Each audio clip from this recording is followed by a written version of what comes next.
It's been around 2 years, maybe a bit more, since the first e-tron, and it was one of the first electric cars that gave me my first experience of what range anxiety is, because it just had low range on it. It wasn't that good in terms of efficiency. You turn on the AC or the heating and the whole thing just disappears. Fast forward, we have the Q8 e-tron, which has been redesigned to make it look a bit more better, a bit sharper. Before we have just the e-tron branding, they've changed that to Q8 e-tron, and we still get the 50 and the 55. And in terms of body styling, we have the standard edition and the Sportback, which is what we have here. Different styling aside, we also get different trim levels. So we have the S-Line, the Sport, the Black Edition, the Launch Edition, and the Vollsprung Edition. So they all offer different styling features and different pack in terms of what you get in the car as well. But before we chat too much about that, let's start with the design and see what the changes are. Starting with the headlights as well, we have Matrix LED lights here, which looks really nice. It's very Audi. Below that, we have this air curtain, which is slightly wider, which allows for better drag coefficient as well. I think we're looking at 0.25 drag coefficient, which is 0.2 better than the predecessor. How that translates is more miles on the range and so on and so forth. Moving on the front as well, we have the active grille still there, which means that will close and open when it needs to do so to cool the batteries and all that kind of stuff. We have LED strip that goes along the front. I'm pointing that way because we can't actually see it in daylight. So maybe we'll be able to get footage of it in low light situations so you can actually see how that affects the styling. But it looks nice, I've seen it. And we get this new flat 2D design in terms of the logo. So we're gonna see that across all the range of the Q8 e-tron. And then they've updated the lower parts as well to allow for better aerodynamics again. It looks really nice and cool. I love what they've done there. And then we move over to the bonnet. We have that line that goes all around here, it just gives it that sporty look and kind of goes all around as well, which adds to the whole unison of the design. It's very symmetrical, I like it. And then you got that two lines in the middle. And I think all in all on the front, I think it looks very conventional, not too electrified in design. In fact, if I block this green number plate and take away the e-tron on the front there, you'd probably find it hard to tell that this is an electric car. Some of the aerodynamic feature continues here. So they've got this little flap here. Don't mistake this for a mud flap, although it serves for that as well, but this actually helps with more aerodynamic features in terms of design. And up front, let's see if we have a frunk on this. Do we have a frunk? What's the frunk? Slide it open. Whoa, is there a space in there? Yes, there is. So in here, you can store all your charging cables inside the front. So that saves you space in the back, so you can have all the space to yourself in the back and just have the front dedicated to your charging cables. Moving on to the side, we have some design updates as well. Well, subtle updates here and there. So for example, we have this new set of alloys, which is aerodynamically friendly. And because this is the Sportback Launch Edition, we do get a 21-inch set of alloys on this. The base level will give you, I think, 20, 19, don't quote me on that. And the Vollsprung will go all the way to 22 as well. Again, don't quote me on that, but we'll leave numbers on the screen to confirm those. But here in front of us, we have 21-inch alloy. And then moving up, one thing I love about the Q8 e-tron is the charging ports. You got one on either sides and it's electronically controlled. So you press the button and it just opens up, which is kind of snazzy. It's very premium, very Audi. And this supports fast charge. So looking at 170 kilowatt charging, which is up from the predecessor as well. And that's 10 to 80% in around 31 minutes, which is pretty quick. But when compared to some of the competitors, which supports 350 kilowatts and 250 kilowatts, for the price point you're paying for this, by the way, this fully spec'd up, you're looking at around £99,000. So just above that, which is a price to pay for the premium. And on the right side, we have our charging point as well, which is also electronically controlled, as you can see there, but this will offer you both charging points, so do bear that in mind. We have our digital side mirrors here, which is, we've seen that before, it's carried on here. Now, this is cool when you look at it on the outside, it's good for drag coefficient as well in terms of efficiency and stuff like that, but on the inside is where I've got qualms, but we'll speak about that when we get inside of the car. Moving on, there's not much to talk about. Besides that, we get more branding on the B pillar here, so we have Audi Q8 Sportback, e-tron Quattro, so that's on there as well. Quattro because it's four-wheel drive, and we've got the black roof rail on there. And because it's a Sportback, it kind of slopes towards the back to give you that sporty look, which is really nice. Does that affect the headroom in the car? We'll find out as well when we get inside. And then moving on to the back, towards the back, again, just nicely slopes, and that line continues, that goes all the way to the front of the car, to the bonnet, which I kind of like the design. I think in the design department, Audi has never had an issue with that. They're always good when it comes to the design of their cars. And then moving over to the back, the line continues, draws all the way to the back to give it that nice compact look, which is really nice. But one thing new here is this e-tron logo that's embossed in the diffuser, which looks really nice. Just extra branding on the car. We've got the 2D Audi logo on there and the light bar, the LED tail lights that goes all across the back. So you can spot this from a mile away when you see one of these on the road. We've got the Q8 logo there and the little red badge, which is really nice. And inside here, we've got an electronic boot, or you can use the key as well, double tap to open it up. And as you can see here, we have kind of biggish boot space. We're looking at 528 litres of boot space, which as you can see, stores all our camera gear in here comfortably well. And you can even open up the bottom half of this to reveal more space. There's like a massive cubby hole there that you can store more things. One thing I love about this is you've got a big opening to put things into the space. So if you're carrying heavy items or stuff like that, you won't struggle to get your items from IKEA into this. And there's not much to say here. It's just a nice, decent space for the boot. Let's close it up and let's get inside the car and see what we get. Okay, back seat first. Let's see what we have here. Plenty of knee room, considering this is how I would sit if I was sat at the front. Plenty of headroom as well. Even with that Sportback design, there's still plenty of headroom, which is actually pretty impressive. And a lot of space to tuck in my feet as well for long journeys. We've got this little net area there, which you can put all your documents. And on the back here, for the passengers, they can also change the climate control here digitally. So just swiping up and down, you can change the temperature, the fan speed. Very premium and snazzy, to be fair. And then for charging options, we have 2 USB-C ports right at the bottom there and a 12-volt socket. Again, up to date and modern design. I like that. There's 2 USB-Cs, so we don't have to fight over who gets to charge what. So you either have a USB-C cable or you don't. And we have a panoramic roof as well, which opens all the way to the back here, well, slightly to the back. And that's really good. Adds extra sort of light into the car.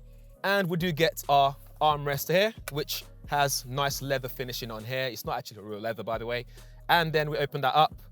We can store something here. I'm not sure what you would put there because it's not that deep. Interesting design though. And then here, we push that. We get 2 cup holders so you can store your cup away and you can just sit back and relax like so. This is not adjustable. It just stays in one spot, but it's really nice. And then you can close that up and if you're sat in the middle, you're comfortable as well. You're higher up, but you are comfortable because there's no transmission tunnel here. So you can actually move your feet and just be nice and comfortable. But I think overall, excellent design. It's got some mood lighting here as well for ambience and the speaker grille there. Things just looks really premium. I can't really complain about this. I love the soft material, the red little detailing and stitching. You even have it on the seatbelt as well. You can see those little red detailing on there, which is really nice. It's very Audi, it's very S-line, very sporty.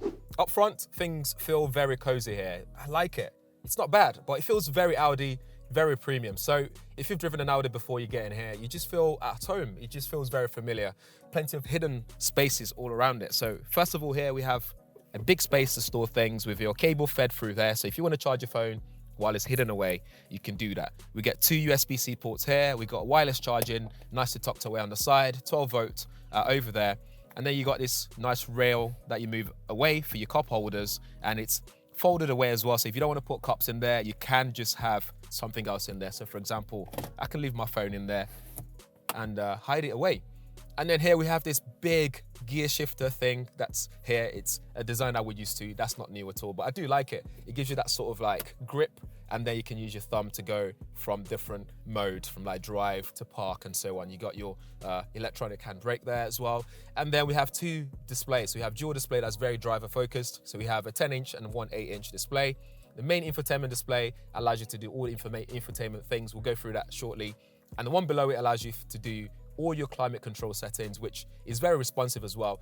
And like I said, one of the great things that Audi do very well is the design and technology. So it always works really well and there's no problems there at all. I'm just playing with this and it just really works. It's very responsive. I love the animation. I love the graphics.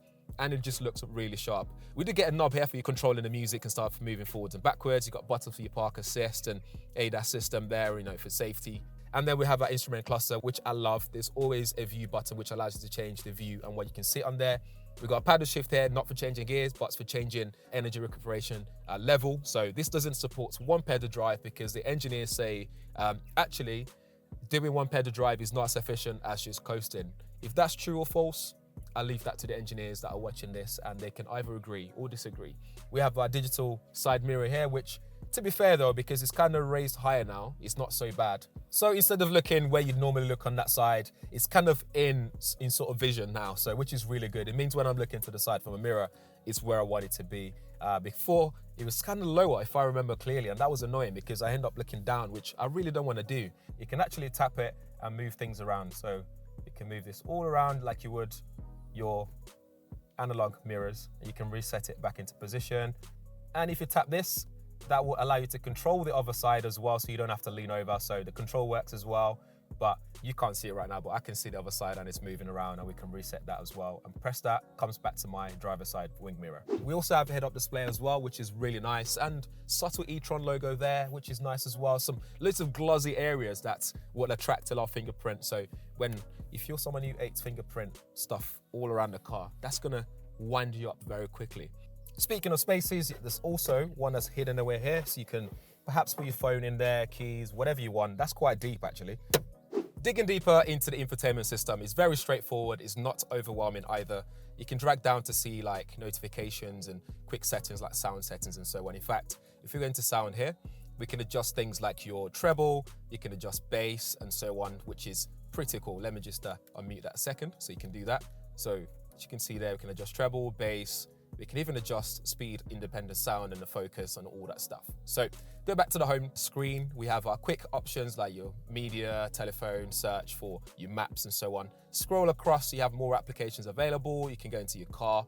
So if you go into a car, one thing I like about this area is here you can see your efficiency assist. You can change your energy recuperation here. So you can have it to be automatic, or you can do manual, and then you can use your paddle shift to adjust that if you wish to do so. If you go back out, you can actually look at your Audi Drive Select as well. This is something that you're probably used to if you've driven, Audis before. You can raise the suspension, it's got adaptive suspension. You've also got like efficiency mode, comfort, auto, dynamic, or you can change your own as well. You can edit it to be balanced, suspension, steering. Entirely up to you, which most cars don't give you that option. You got range mode, so if you're really needing that range, you can see what potential you have. And then range mode here, so we can press that, which switches a lot of things off in the car to allow you to maximize the range that you can get in the car. You can tap it off again. In fact, let me go here, it tells you exactly what it is, so you can freeze that frame and read exactly what that is. And then we have charging settings, so you can allow it to charge all the way to 100%. So if you do long distances, you can do that in charge settings. We go back to the home screen. This supports Apple CarPlay, supports Android Auto as well. Or we can just scroll across and see what else we have here. We've got all these apps available. You can change your themes and stuff. But let's go into settings. This is where things get exciting a little bit. So we can go into display and brightness. So every display that you can see inside of this car, you can actually change some of the settings. So for example, the cockpit, you can dim the light or make it brighter. So that's the ambient lighting inside of the car. And then you got your head-up display. You can adjust the height, the brightness, the display rotation. You can adjust that to suit your height. And then you got your Audi virtual cockpit, which is the instrument cluster there. So you can configure what you actually see there. So when you change the view on here, that would change different things. So like sport, you can change it now. Let me go to you can go to e-tron as well, which looks fantastic. And then you can configure it. So what information do you want to see on there? You can configure all those settings to suit your preference. We can also adjust the MMI, which is the multimedia information area here. So we can change the brightness as well, and the haptic feedback. So when you press it, you get like a tiny little feedback from it as well. Those digital mirrors are actually called officially virtual exterior mirrors. So those, you can change the brightness level as well. You can have a look at the turn signal view, so we can toggle that on. Curve view, you can toggle that on as well for parking and all that kind of stuff, which is pretty neat. So you got plenty of options there for those kind of things. Let's look at safety options though. So if I press our button down here, it brings everything up. Our driver assist system consists of maximum, individual, and we've got basic. So if you go to maximum, this will give you everything that's possibly available. So we've got distance warning, Audi Presense, which works fantastically well. We've got side assist, intersection assist, emergency assist, exit warning system, and rest recommendation. So if you're starting to swerve on the road, it will notice it and tell you to pull up somewhere and get some rest. In parking, we have 360 camera, so you can see all around the car. And so if I go 3D, for example, you can actually see the car. And this is very responsive. Look, you can move it around and see exactly how you're positioned. Pretty cool, I like that. And if you need assistance in terms of parking, you can press this button here and the car will do the parking for you. So you can see you can go in and out spaces, which is pretty cool. So you can tap which direction you want. So look at that. And it just instructs you on what to do and it works each and every time. Moving over to what I can see in front of me as the driver, we have a nice soft finishing on this leather steering wheel. I'm not sure if it's real leather, but I think it's not real leather. But it feels really nice. I really like what they've done here. You've got the S badge there. It's not flat bottomed, unfortunately in this one. Maybe the Vorsprung has a flat bottom steering. I'm not sure, I haven't seen one in person. But anyway, we have our media control there. We have some more controls here to control what you can see on the screen. And like I said, one of my favorite things is the fact that they have the view button here, so you can quickly change view for the instrument cluster, the cockpit, to whatever you want it to be, which is cool. And then you can scroll across for different things like your energy consumption. You can go to media control, go across to telephone, navigation, etc. So you got all those things that you can scroll through, and this allows you to have more information. So we can see our journey information, traffic signs, and all that jazz, and driver assist system. We can see all that information on there. So pretty cool. But over to that screen though, what can we actually see here? So we can change the view like I was saying, so you can actually see it now. Look at that, nice and quickly. And then we can go across to like media. Very easy to get on with. You don't have to read a manual to figure this out. And on that first one, we can scroll up and down and see all this relevant information, which is pretty straightforward. So yeah, and we got our stalk for lights in there. We got one for the wipers and stuff like that. And then we got one for our, cruise control, adaptive cruise control settings and stuff like that, all there separately. So you don't confuse things here at all. So I think the next thing to do is actually take this on the road and see how it drives. Just before we set off, one thing I forgot to mention as well is we do have an electronically controlled steering, which is great. I love it. It's a bit slow, but it means it's more precise. You can have it exactly where you want it. Just perfect. Let's go for a drive. So one of the great things about driving an EV, so if you're looking to move over from the Q series, so like the Q7, Q8, Q5, Q3, you name it, whatever. One of the great things about this is the fact that it's nice and quiet in the car. That's one of the great things about driving an EV. So that's one reason to switch over for sure. And Audi's done a great job of continuing that. Even though we're driving on 21-inch alloys, the road noise is very minimal. Visibility of the car, inside of the car, is very good as well. Looking over my shoulder there, I can see everything clearly. Even the side mirrors here, they're very bright. And like I was saying earlier when we introduced this mirror, is I don't have to change my view, my peripheral. It's just nicely there, exactly where I want it to be if they're gonna go digital. So that's not a problem at all. Talking about some of the stats, I know you guys, you're stats buffing, you guys want to talk about some of the stats. So this will do 0 to 62 in 5.2 seconds, and that's with a boost as well, so electronically boosted. So if you went for other versions, you might get slower 0 to 62 numbers. This will top out at 124 miles per hour, which is decent. It's more than enough to get on the motorway and just floor it and get some speed out of it. And you don't have to worry about moving off the line either, because the 0 to 62 is really good. In terms of WLTP range, Audi are quoting 336 miles. Now, if it's gonna do that, that's a totally different story, because that's depending on if you've got your AC on and all that stuff inside of the car, the weather, how you drive it, how efficient you are, and so on. It's got fast charge though, 170 kilowatt charging support. So if you find somewhere where you can charge your car very quickly, you can just top it up on your journey without stressing at all. So this will take away that anxiety when it comes to charging, range anxiety. That will take that away from you. The map can also be programmed to also take into consideration where the charging locations are. So on your journey, you can top it up en route as well. Of course, as an EV, you get the full power as soon as you put your foot down. So this will give you around 660 Newton meters of torque. So, and that's dependent on the drive mode as well. So if we were to select here, if we go to dynamic mode, which in Audis, dynamic means sport. It means faster speeds. Things are different. The brakes are great as well. I mean, we've got this oncoming lorry here, which just appeared out of nowhere. The joys of driving countryside, things just appear. And you have to be ready, you have to be prepared. And the brakes just works. And oof, look at that. Oh, that's nice. And brake, really nice. So handling on this is very good, considering this is a heavy car. I think just above 2 tons. So It's very good at handling. You expect a lot of body roll in such a heavy car, lugging around the battery that's nicely placed underneath the car. You're expecting to have lots of body roll, but that more or less doesn't exist in this. It just feels really nice and comfortable, nice and agile, and also you point it there, it goes there. So that's something you'd expect. Look at that. Barely any body roll. I can just comfortably go around all these nice, twisty, windy roads. And I got the brake to match as well, which means my braking is very good. I don't have to worry about my safety there. So you got all your safety equipment as well, lane keep assist and, you know, active cruise control, adaptive cruise control. You got all kind of different things in here that you can use to make sure that you are safe on the road, and the car just helps you along with that. This is very comfortable. The suspension's great. I've got, you know, potholes everywhere around here as well, and it just feels nice and smooth. And when the road is smooth as well on the motorway earlier, it just, oof, look at that. It just makes you want to drive it, you know? And I think as far as updates goes in cars, that's, you know, people really want to love initially, but because of the range and all the specs and stuff versus the cost, and then compare it to what else is on the market, I think this is a good job on the update. We've got better range, better battery, faster charge, improved design, that's aerodynamic as well. I think at £99,000 or so with all the pack and extra things that's added on, I could part my money with that, I think. Yeah, why not? What the competitions? We have the iX from BMW. We even have the Tesla Model Y. We can consider that as well. And obviously, if you go for the Tesla, you get a better charger network compared to this one, or anything else for that matter.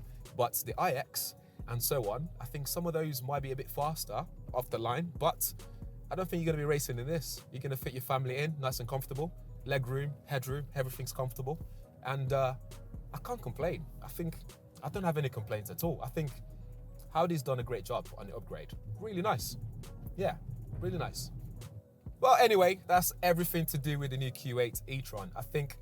I love it. The Sportback edition is probably the one, the body styling, it's probably the one that I would definitely go for if I was to buy one of these, because it just looks nicer, it looks sharper on the road, and it doesn't look like an electric car. It looks very conventional, like a normal car, you know? I say normal, but what people are used to seeing on the road. But anyway, let me know what you think in the comments below. If you have any questions, make sure you drop them there as well. I always do my best to answer your questions, and ding the bell notification, so when there's a new video like this up on the channel, you get notified, and we shall see you guys in the next one. I shall do more driving and enjoy the Q8 e-tron.